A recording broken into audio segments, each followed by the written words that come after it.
is the fellowship in the body of Christ. கிறிஸ்துவின் சரீரமாகிய சபையிலே ஐக்கியப்படுவது.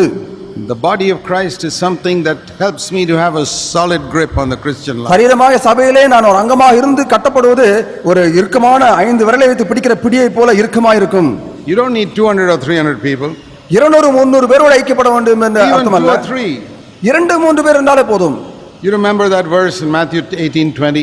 மத்தேயு 18:20 லே வாசிச்சிருக்கிறோமே. If 2 or 3 are gathered to my name, there I am in the midst. என் நாமத்தினாலே 2 3 அல்லது 3 பேர் கூடினாலே அவர்கள் மத்தியில நான் இருப்பேன் அவர் சொல்லி இருக்கிறார். That is a body. அங்க ஒரு சரீரம் உண்டாகிறது.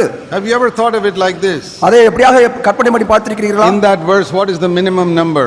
அங்க எழுதப்பட்ட வசனத்திலே குறைந்தபட்சம் எத்தனை பேர் வேண்டும்? How many? எத்தனை பேர்? 2. 2 அல்லது 3. 2 is the minimum. 2 குறைந்தபட்சம் வேண்டும். Where 2 are there, I am in the midst. 2 பேர் இருந்தாலே போதும் அவர்கள் மத்தியில நான் இருப்பேன் என்று இயேசு சொல்கிறார். But what if you are alone as a believer? நீங்கள் தனி விசுவாசியா இருந்தால் என்ன பலன்? There is no midst. அங்கு மையம் என்று 2 பேருக்கு மத்தியிலே என்று சொல்லத்தக்கதா ஒன்றுமே கிடையாது. The Lord is not there. அங்கு தேவன் இருக்க மாட்டார். And that is why you are defeated so often. ஆகவே தான் நீங்கள் பலவீனமாக இருந்து தோல்வி அடைந்தவர்களாக காணப்படுகிறீர்கள். You need fellowship with at least one other person. இன்னொரு சகோதரனோடு உங்களுக்கு கண்டிப்பாக ஐக்கியம் அவசியமாக இருக்கிறது. And as soon as you try to build that fellowship, the devil will try to destroy it. எப்பொழுதெல்லாம் நீங்கள் 2 பேரோடு ஐக்கியத்தை கட்ட முயற்சி பண்ணீர்களோ அப்பொழுதெல்லாம் சாத்தான் அந்த ஐக்கியத்தை கெடுப்பதற்காக அவன் கங்கணம் கட்டிக்கொண்டு the devil is scared of the Lord being in the midst of 2 people who are united. 2 பேர் ஒருமனப்பட்டவர்களாக சேரும் பொழுது அவர் மத்தியிலே தேவன் இருப்பாரே அதை பார்த்து பிசாசு நடுங்குகிறான் பயப்படுகிறான். That's why as soon as God joined Adam and Eve together, the devil came immediately and separated them. ஆகவே தான் ஆதாமையும் ஏவாளையும் தேவன் சேர்த்து இணைத்த உடனே பிசாசு அங்க வந்து சேர்ந்து அவளை பிரித்து விட்டான். And that's why he is always working to separate you from your wife or your husband. ஆகவே தான் உங்களையும் உங்கள் புருஷனிடத்திலிருந்தோ மனைவியிடத்திலிருந்தோ உங்களை பிரிக்கிற வேலையை சாத்தான் தந்திரமாக செய்து கொண்டிருக்கிறான். I am not talking about divorcing your husband or wife. உங்க மனைவியோ புருஷனையோ விவாகரத்து பண்ணுகிறதை குறித்து நான் சொல்லவில்லை. I am talking about living in the same home but not in unity. ஒரே குடும்பத்திலே வீட்டிலே வாழ்ந்து கொண்டிருந்தாலும் ஆனால் ஒருமனப்பட்ட ஆவி இல்லாதபடி பிரிந்து காணப்படுவது. With tension. ஒரு எப்பொழுதும் அங்க ஒரு மன அழுத்தத்தோடு வாழ்வது. Misunderstanding. ஒரு தவறான புரிந்துகொள்ளுதலோடு வாழ்வது. An unforgiving spirit. மன்னிக்க முடியாத சுபாவத்தோடு வாழ்ந்து கொண்டிருப்பது. And you go to work with that tension. அந்த ஒரு மன அழுத்தத்தோடயே வேலைக்கு செல்வது. Most Christian homes are like that. அநேக கிறிஸ்தவ குடும்பங்கள் இப்படி தான் காணப்படுகிறது. And the devil is so happy. சாத்தானுக்கு மிகுந்த சந்தோஷம் இந்த குடும்பங்கள் மூலமாக. God is not there. தேவன் அங்கே இல்லையே அது சாத்தானுக்கு கொண்டாட்டம். 2 have to be united. 2 பேர் ஒன்றாக மாற வேண்டும். That's why the devil seeks to bring division between the elders in a church. ஆகவே தான் சபைகளிலே மூப்பர்களுக்குள்ளே ஒரு பிரிவினையை சாத்தான் கொண்டு வருகிறான். One of the reasons why the devil has never been able to come into the CFC Bangalore is because the 2 of us elders have always been united. CFC Bangalore சபையிலே மூப்பர்களுக்கு இடையிலே ஒரு நாளும் பிரிவினை கொண்டு வர முடியாதபடி சாத்தான் தோல்வியடைந்தது காரணம் என்ன? நாங்கள் எப்பொழுதும் ஐக்கியத்தை தான் கட்ட விரும்புகிறோம். So he's not been able to come into the church at all. ஆகவே தான் சபைக்குள்ளே வருவதற்கு அவனால் முடியவில்லை. Because if 2 people are united, they have authority over Satan. 2 பேர் ஒன்றாக சேரும் பொழுது அவர்களுக்கு சாத்தானை ஜெயிக்கத்தக்கதாக ஒரு அதிகாரம் வல்லமை கிடைக்கிறது. If you find the devil trying to enter your home, உங்கள் வீட்டிலே சாத்தான் உள்ளே வர முயற்சி பண்ணினால், affecting your children, உங்கள் பிள்ளைகளை பாதிப்பதற்கு முயற்சி செய்தால், husband and wife, please seek to be united. புருஷர்களே மனைவிகளே நீங்கள் 2 பேரும் ஒன்றாய் மாறி தயவு செய்து ஒன்றாய் மாறி உங்கள் குடும்பத்தை பாதுகாத்துக் கொள்ளுங்கள். A church is a blessed church where the elders are united. சபையிலே 2 மூப்பர்கள் ஒன்றாக ஐக்கியப்பட்டிருக்கும் பொழுது அந்த சபையானது ஆசீர்வதிக்கப்பட்ட சபையாக இருக்கும். We don't have to agree on everything. செய்யப்படுகிற எல்லா காரியத்திலேயும் ஒரே மனோபாவங்களா இருக்க வேண்டும் என்றும் இல்லை. We can be united in our spirit even if we disagree on some matters. சில காரியங்களிலே எண்ணங்களிலே சிந்தனைகளிலே வேறு வித்தியாசமான கருத்துக்கள் இருந்தாலும் ஆவியிலே ஒருமனப்பட்டவர்களாக காணப்பட வேண்டும். So unity in the spirit. ஆவியிலே ஒருமனப்பட்ட வாழ்க்கை. There's a beautiful example of this in Exodus. யாத்திராகமத்திலே ஒரு அழகான ஒரு வசனம் காணப்படுகிறது. In Exodus chapter 17, யாத்திராகமம் 17ஆம் அதிகாரம், we read about the forces of Amalek coming to fight in verse 8 against Israel after they came out of Egypt. எகிப்து தேசத்திலிருந்து வந்த பின்பு அமலேக்கியர் வந்து இஸ்ரவேலரோட யுத்தம் பண்ண வந்த ஒரு காரியத்தை குறித்து வாசிக்கிறோம். So Moses told Joshua in verse 9, go and fight against them. அவர்களோடு யுத்தம் பண்ணும்படியாக மோசே யோசுவாவிடத்தில் சொல்லி அவனை அனுப்பி வைக்கிறான். And Joshua went to fight.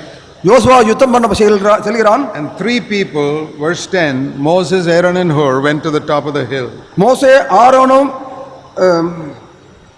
verse 10 10ஆம் வசனத்திலே யோசுவா தனக்கு மோசே சொன்னபடி செய்து அமலேக்கரை யுத்தம் பண்ணினான். மோசேயும் ஆரோனும் ஊர் என்பவனுடனே மலை உச்சியிலே ஏறினார்கள். These three went to the top of the hill. இந்த மூன்று பேரும் மலை உச்சிக்கு சென்றார்கள். And there they prayed.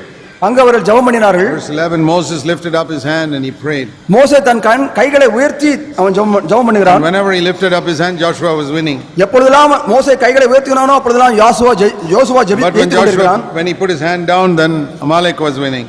அவனுடைய கை எப்பொழுதெல்லாம் கீழே இறங்குகிறதோ அப்பொழுதுதான் அமலேக்கியர் மேற்கொள்ள ஆரம்பித்தார்கள். The battle was going on for so many hours. மணிக்கணக்காக யுத்தம் நடந்து கொண்டிருக்கிறது. And he could not hold up his hand for so many hours. மணிக்கணக்காக மோசேயாலே கைகளை தூக்கி கொண்டிருக்க முடியவில்லை. It says there in verse 12, his hands were heavy.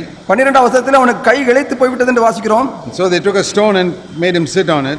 அவனுக்கு ஒரு கல்லை போட்டு அந்த கல்லிலே மோசேயை உட்கார வைத்தார்கள். And Aaron lifted up one hand and Hur lifted up his other hand. Aaron ஒரு கையை தூக்கி பிடித்தான், ஊர் அடுத்த கையை தூக்கி பிடித்தான். And they held it up the whole day. அந்த நாள் முழுதும் அப்படியே கையை உயர்த்தி பிடித்துக் கொண்டிருந்தார்கள். Until the sun set in verse 12. அந்த சூரிய அஸ்தமனம் அடையும் வரைக்கும் அவர்கள் கையை தூக்கி பிடித்திருந்தார்கள் என்று வாசிக்கிறோம். And verse 13, Amalek was thoroughly defeated. 13ஆம் வசனத்திலே அமலேக்கையும் முறியடித்தார்கள், பட்டய கற்கினாலே முறியடித்தார்கள் வாசிக்கிறோம். That's a picture of how the devil can be defeated. சாத்தானை எப்படி ஜெயிக்க வேண்டும், ஜெயிக்க வேண்டிய வழி என்ன என்று சொல்லி இங்கே படம் காண்பிக்கப்பட்டிருக்கிறது. 3 people united standing together. 3 பேர் ஒருமனப்பட்டு அங்க தேவன் சமூகத்திலே உயர்த்தி தேவனை நோக்கி தேடிக்கொண்டிருக்கிறார்கள். Did these 3 agree with everything? இந்த 3 பேரும் எல்லா காரியத்திலும் ஒரே எண்ணமுடையவர்களா இருந்தார்களா? No. இல்லை. We know later on that Aaron had some big question about why Moses married this non-Israelite woman. இஸ்ரவேல் ஸ்திரீ அல்லாத ஒரு ஸ்திரியை மோசே ஏன் திருமணம் பண்ணினார்னு ஒரு கேள்வி ஆரோன் மனதிலே அநேக நாள் சஞ்சலப்படுத்திக் கொண்டிருந்தது. They may have had some disagreements. சில காரியங்களில் கருத்து வேறுபாடு இருந்திருக்கலாம். I don't agree with the woman you married, Moses. மோசே நீ திருமணம் பண்ணின மனைவி குறித்து எனக்கு காரியங்கள் திருப்தியா இல்லை. I don't agree with the way you're bringing up your children. உன்னுடைய பிள்ளைகளை வளர்க்கிற விதத்தில் எனக்கு திருப்தி கிடையாது. But they did not discuss all that over there. ஆனா மலை உச்சியில் இருக்கும் பொழுது இதை குறித்து எல்லாம் பேசிக் கொண்டிருக்கவில்லை. There was only one question. அங்கே ஒரே ஒரு கேள்விதான். Are the 3 of you agreed that Amalek must be defeated? அமலேக்கியர்கள் அழிக்கப்பட வேண்டும், சங்காரம் பண்ணப்பட வேண்டும் என்பதிலே 3 பேர் ஒத்துக்கொள்கிறீர்களா? That we are agreed. அந்த 3 பேர் ஒத்துக்கொண்டார்கள். And forget all your other differences. மற்ற எல்லா காரியங்களையும் மறந்து விடுங்கள். And so that's what I say to a husband and wife. ஆகவே தான் புருஷன் மனைவியை பார்த்து இப்படி சொல்லுவேன்.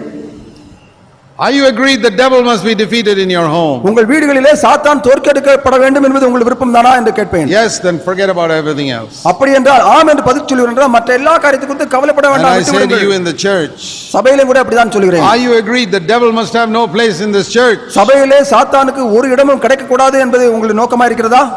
That's enough. அது போதும். Join together with others who want the devil to be defeated. சாத்தான் தோற்கடிக்கப்பட வேண்டும் என்று எண்ணமுள்ள எல்லாரோடும் ஒன்றாய் சேர்ந்து விடுங்கள். Don't waste your time judging why is he like this and why is she like this and why are they doing this and why are these people doing that. ஏன் அவர்கள் இப்படி செய்கிறார்கள், ஏன் அதை அப்படி செய்கிறார்கள், ஏன் இப்படி பேசுகிறார்கள், ஏன் இப்படி நடந்து கொள்கிறார்கள் சொல்லி மற்றவர்களை நியாயந்திருக்கிற வேலையை தூர வைத்து விடுங்கள். It's none of your business. அது உங்களுடைய வேலை அல்ல.